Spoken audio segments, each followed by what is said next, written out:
Hey guys, and welcome back to another episode of Maydaysan Talks. And today we are actually experimenting with a new type of format that I'm going to be trying to employ to this channel moving forward. And that is no more game footage, guys.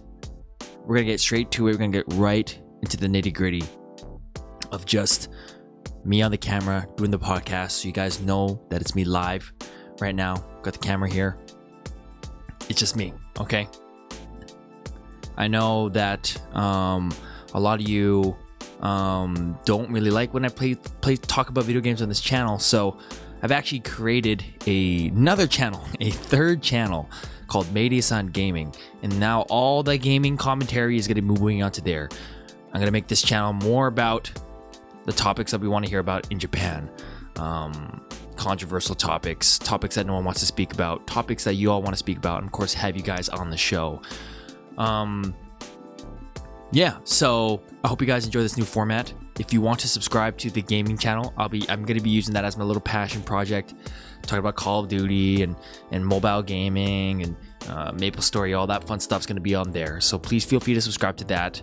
And I'm going to reserve this channel more for Japan focused podcasts. Of course, who knows, maybe we might, expand to other things, but gaming stuff is going to be moving over there. I've heard you guys loud and clear, okay? And then, of course, Maydaysan in Japan is going to be staying there as normal. So what I wanted to start today's topic with this new shift in format is talking about social media and social media in Japan specifically, and how it's kind of a different kind of landscape.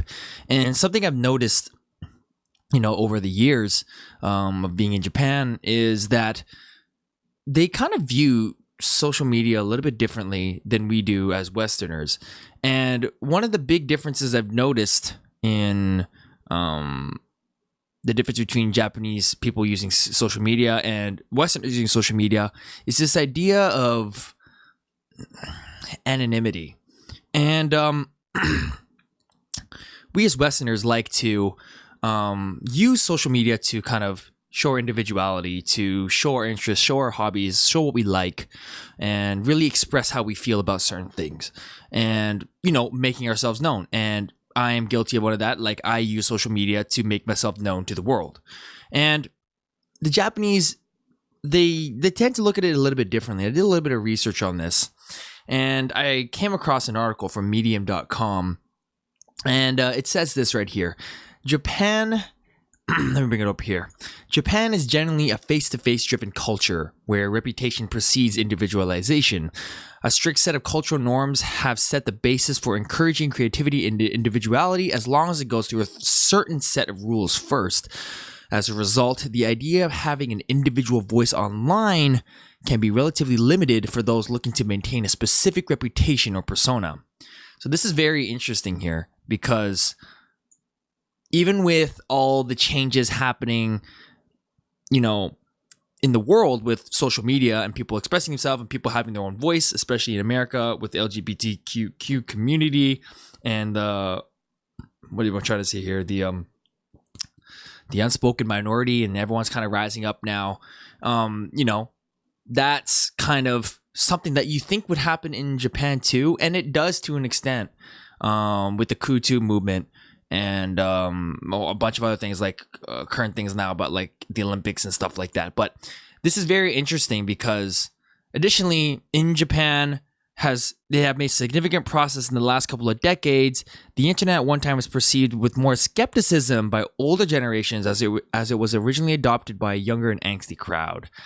Though now adopted widely, there are still some negative connotations that often tied to new advancements and even social platforms that in turn limit the individual user looking to create an identity or brand online while still maintaining certain relationships. It's also worth mentioning that Japan is a relatively closed society where nuances such as the fact that where you were born could identify with career opportunities you'll receive, or what you say online could reflect your immediate family. For this reason, consumers often guard or keep themselves relatively private in terms of their information, and also thoughts and opinions do not do anything that could damage themselves in the long run or their family. Now, this this last bit here about damaging your reputation is definitely true. And I think that's why they don't like to use Facebook. If you ever had any Japanese friends, you notice that they don't have Facebook.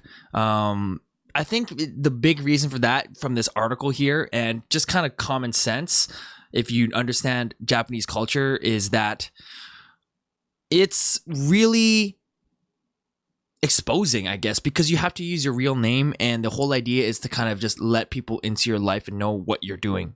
Or there's no filters or anything like that, except recently. But I think that is like, this is like a big no-no for Japan. It kind of goes back to a previous podcast we had where we were talking about how they don't even tell you what company they work for.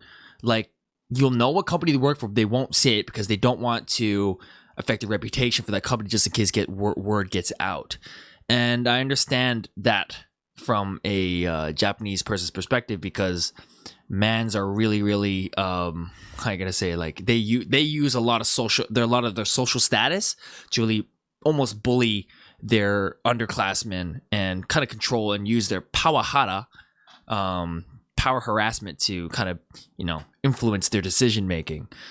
So I can understand why they don't use Facebook. Another example of how Japanese show anonymity and prefer anonymity and social media is their Instagram accounts. If you have any Japanese friends or kind of follow any Japanese accounts that aren't influenced by Western culture, let's just say they're just stuck on the island, you notice that their names, like, even my girlfriend, like, her name on Instagram is so ambiguous. It's not just like, let's just say, like, to think of a name like Minami Harumi or something, right? Like, they won't just write that. Like, on mine, I'll write my name. I at one point I had, or like a variation of my name, but they'll have like some super ambiguous things, just like numbers and dates and initials that mean something. Like, it's just, you can never tell who they are. And then they have it on private. So it's like, coming from a Westerner perspective, you might be thinking like, well, what's the point of using social media if you don't want anyone to see it? I think they do, but they only want to see it in a certain scope of the people they want to see, inner circles and outer circles. If you learn Japanese, you'll remember that from like using like haha and okasan, and which one you're going to use in your outer circle or your inner circle. I think that's very important, and it still reflects here. I know it probably depends on the person, but Japan, this might be a generalization, but probably a valid argument, but Japan tends to have a collectivist culture, whether it's forced upon them from a young age or not. So they all tend to kind of think in the same kind of track. They all on different kind of trains, because being their own personalities, but they all kind of go along the same track. So you can expect certain behaviors and expected behaviors from, certain archetypes of people in Japan. And I'm not trying to be racist or anything, but it's just a byproduct of collectivism. One good example of that is if you were to do something to a kid, like do a certain prank. Let's say you were to say, "Hontou bikkuri shita." There's probably a 96% chance they're all going to be like, "Hey!"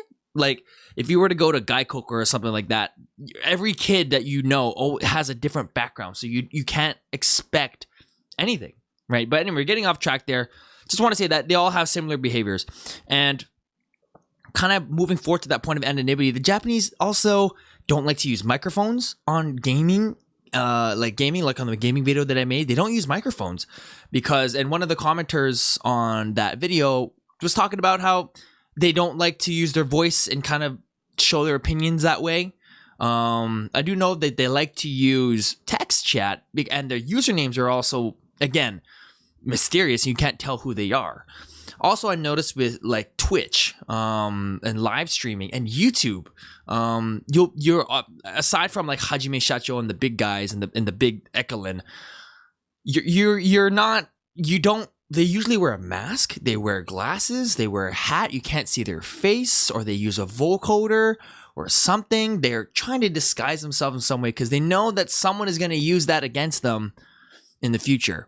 And that's actually kind of affected me in some way. The deeper I kind of implant myself into the Japanese social landscape, especially with this new job, I had to admit I have become more self-conscious of what I do on my channels and stuff. Just these past few days, I've had a bunch of videos I wanted to make, and I kind of held back on them because I was like, oh, I don't know how this is going to affect my reputation, especially with the new kind of job I'll be moving into. So we're kind of just, you got to be careful because word gets around. If you don't know what it's called in Japanese, it's called horenso, which is not spinach. It's a acronym for word spreads. So you got to be really careful about what you do online as a Japanese person because people will use it against you. Which also comes around to taking pictures of minors and showing them on the news. So like, for example, if there's a student on the news, they would most likely censor their face unless they got consent from their parents. I guess they're paranoid that someone will kidnap their child or something. That's what I heard anyway. If you guys know, let me know in the comment section down below. But, you know, it's even saying here in this article where it's like, geez. It's also worth mentioning that Japan is a relatively closed society where nuances such as the fact that where you were born could identify the career opportunities you will receive, or how what you say online could reflect your immediate family. For this reason, consumers often guard or keep relatively private certain information. You know what I mean? So like, it's I understand it, and I think one of the most popular platforms for the Japanese is Twitter. And why do you think it's Twitter? Because Twitter is so anonymous. You don't even know who is on there, right? And it's just so short, and people can, I think most Japanese people like to speak out on Twitter because they won't want to do it in real life. And Twitter is actually contributing to Japan's youth to really start making progressive movements in Japan's stuck on traditional society. And I think, you know, with this new generation, they're slowly starting to break out of collectivism and become more individualistic. And it kind of feels that way. This might be a discussion for another video, but I feel like the Japanese like to use collectivism when it conveniences them, in terms of like cultural faux pas, or, you know, going or just following what everyone else is doing to not cause a ruckus. But I think they want to be individualistic. They want to do things. They want to go on vacation. They want to do a bunch of things, but they just can't because, you know, collectivism. But I think that's going to be another conversation for another day. But this is what I want to talk about today, was the social media. And what do you think? Do you think it's wrong for them to protect their privacy? I mean, the whole point of social media is to share your life. That's literally what it's about, why it was created. I know it's kind of changed over the years and it's become abusive and stuff like that. And I've seen it firsthand from my immediate family members in the West. And I don't know. Let me know what your experiences are. Any negative experiences with social media among the Japanese people that you might have know of. Or, you know, what's your thoughts on it? Do you think they should just say whatever they want and who cares? Or should they continue to wear the mask to hide them from their superiors in the social hierarchy? Anyway, guys, that's all for today's podcast. I hope you enjoyed this new format. It's a lot more natural, nothing to distract you. And, you know, I think this is going to be a good thing moving forward, and keep all the ideas focused. The Maydaysan channel is going to be the comedy. Talks is going to be serious talks, real talks about Japanese society and anime and all that, whatever. And then I have my gaming channel, which is going to be my channel for fun, where I just, you know, make videos about the things I want to do that nobody wants to hear about on this channel. But anyway, guys, make sure you like, comment, subscribe, make a discussion down below about this topic. Subscribe to the main channel, subscribe to this channel, and subscribe to the gaming channel. I'm going to put it on the end screen here. And I hope you guys all have a wonderful day.